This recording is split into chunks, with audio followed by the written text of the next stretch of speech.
دلته موږ څه برخه اخیستلی شي. زمونږ موضوع یا شالو په ده باندې دی چې څنګه کولی شو چې افغانستان د سیاسي او اقتصادي انزوا نه وباسو. پر ده تم کیږو.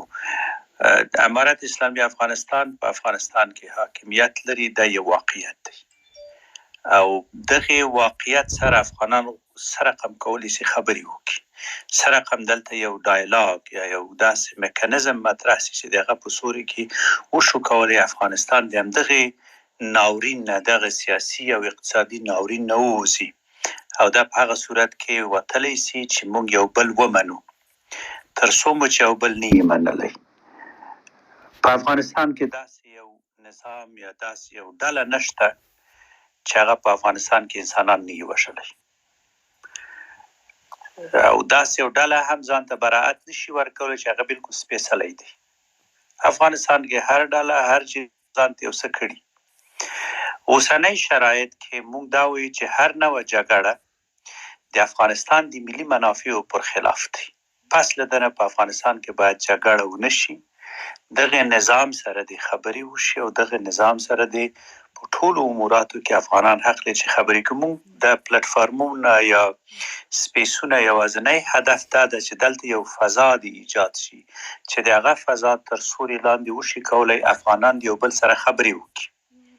زه د اکاډمیک په هر څه عرایض لرم او دا وایم دا د اکاډمیک د اصولو خلاف دی چې په سپیس کې د یو شخص ته القاب ورکوي. داسې ویلی شو چې وروره زه ستا د نظر سره بالکل مخالف یم، اما دا چې موږ یو سړي ته د هیپوکرات خطاب کوو دا د اکاډمیک د اصولو خلاف دی. خو اکاډمیک هم پوهنتون هم په نړۍ کې ډېر غټ ونډه لري، په میلیونونه انسانان ترې په ورځې فارغېږي. د دنیا پوهنتونونه سړي ته وایي چې د څه رقم بحث وکړه او د بحث محور د کوم ځای نه شروع کړه. موږ نشو کولی چې د یو شخص شخصي ژوند ته یا د یو شخص هغه ټکو ته اشاره وکړو کوم چې زموږ د بحث نه وتلی دی. آیا که زه وایم چې فلانی شخص ډیر بد سړی دی، کولی شو چې افغانستان د سیاسي او اقتصادي انزوا نه وباسو؟ او که موږ دا وایو چې موږ او تاسو که لاسونه یو کړو، امارت اسلامي ته یو طرحه ورکړو، د دې طرحه په نتیجه کې د افغانستان د دغه ناورین نه ووځي، څه رقم کولی شو چې په همده موضوع باندې بحث وکړو؟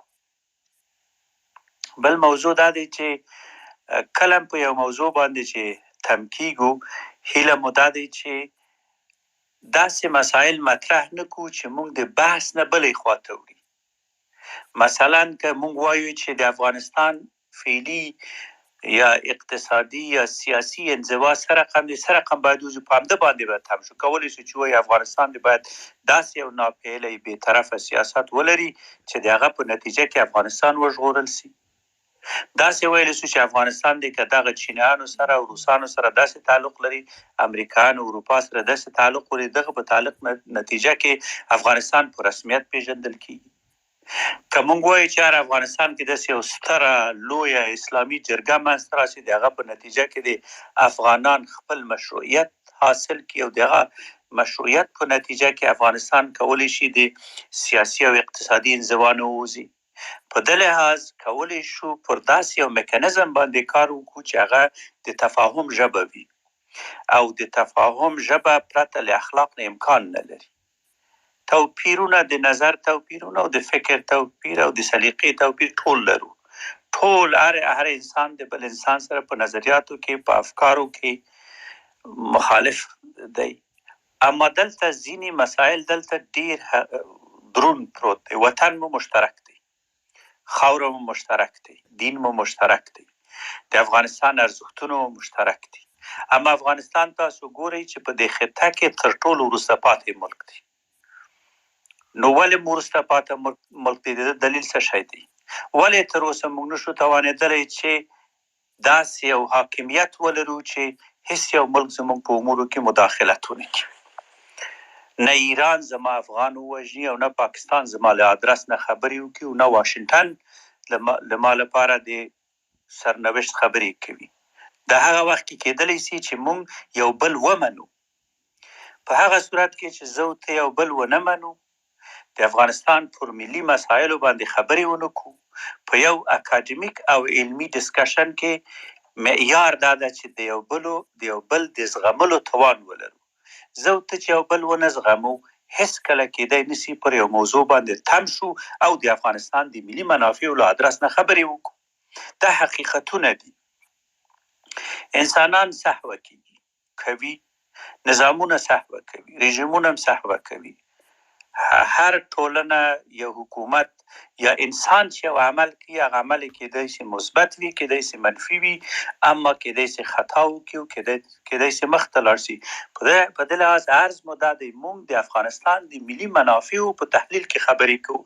د افغانستان ملي منافع دا دی چې په افغانستان کې نور د جګړه ونشي، په افغانستان کې دغه نظام سره کار وشي، په افغانستان کې د ملي وحدت لپاره کار وشي، په افغانستان کې یو ستره لویه اسلامي لویه جرګه د منځته راشي، د هغه په نتیجه کې د حکومت مشروعیت واخلي. په افغانستان کې پر داسې یو میکانیزم کار وکړي چې خلکو ته ډوډۍ پیدا شي. په افغانستان کې پر داسې یو کار وشي چې د ورځې 1000 کسه د افغانستان نه ونه وځي. تاسو وګورئ په ایران او پېښور او نورو ملکونو کې ستاسو هغه خلک چې ډیپلومونه لري، ماستریګانې لري، حتی دکتورا لري، کېلې خرڅي هلته. وجه څه شی دی چې د افغانستان ملي منافع باید تحلیل شي. ملي منافع دا دی چې موږ باید خپل ملي وحدت حفظ کړو او پر داسې یو موضوع باندې کار وکړي چې افغانستان د سیاسي او اقتصادي انزوا نه وژغورو، یو بل ومنو. داسې خو نه کېږي چې زه که وایم چې جمهوریت د تاریخ جز ده تللی، هغه هلته ده. اوس څه کوو؟ اوس څه کولی چې پر داسې یو موضوع کار وکړو چې هغه افغانستان وژغوري او افغانان دې دغسې حالاتونه وباسي. په دغه باندې بحث کوو چې څنګه کولی شو. بیا زه غواړم په همدې باندې خبره وکړم.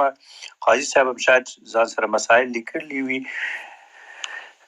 پر ده بحث کوو چې افغانستان څنګه د سیاسي او اقتصادي انزوا نه باسو. پر ده بحث کوو چې افغانستان کې نور جګړه منتفي دی. پر ده بحث کوو چې افغانستان د ټولو افغانانو مشترک کور دی. پر ده بحث کوو چې افغانستان ملي وحدت د افغانستان ملي منافع تمثیلوي. افغانستان کې باید تاجک، ازبک، ترکمن، هزاره د قدرت پر ګدۍ کې ما سره شریک وي، فعال حضور دی ولري. افغانستان باید د خپل ملي وحدت لپاره مصارف وکړي. ګوره هغه ملکونه چې ملي وحدت لري هغه هیڅ یو ملک نشي نیولی. که تاسو د امریکا اشغال په افغانستان کې وګورئ، شمال له طرفه لارې ورته ورکوي راسي، ځکه دلته من حیث یو ملت موږ ونه درېدل. وروسته افغانستان ټول خلک ودرېد او بیا امریکا په مقابل کې قرا د جګړه کلو ته، ولایاتو ته او مناطقو ته لاړ او بالاخره یو ملي جګړه بدل شو. اوس نظر مو دا دی، راځئ د تاریخ نه یو څه زده کړو. د تاریخ نه مو زده دا دی چې زموږ خاوره سره من المجموع ټول مونږ اشتباه او سهو او خطاوې مې کړي. افغانستان سره مو خیانت هم کړی، ظلم هم کړی او داسې یو ډله نه چې ځان ته د سپینې کفترې دی او هېڅ شی هم نه ده کړی. بس داسې کېدی نشي. دغه ملت او دغه خلک، دا 40 میلیونه نفوس، 1 میلیون به طالب وي، 1 میلیون به جمهوریت، دغه 28 میلیونه نور تانه یو میکانیزم غواړي، یو طرحه غواړي. دوی شپې کورونه کې کینی، تاسو ګورئ تلویزیون ته ورته څه وایي. که ته وایې چې والله ما وروره واشنګټن هم وتړل او دا هم مات کوو، دا هم مات کوو، دا هم کوو، دا خو بیا نه کېږي. د اوس خو د ملت سره ناست دی. د ملت له ادرس نه باید هغه د افهام او تفهیم ژبه استعمال کړو چې دغه په نتیجه کې د یو فضا د ورورولۍ منځته راسي او د ورورولۍ په فضا کې موږ کولی شو د افغانستان د ملي منافعو په متعلق خبرې وکړو. قاضي صاحب تا ته ګرځو ځینې ورونو ته به وخت ورکړو. دلته د کوهستاني صاحب موږ سره سته. ډاکټر صاحب بخښنه غواړم، ډېر مخکې مې لاس پورته کړی و.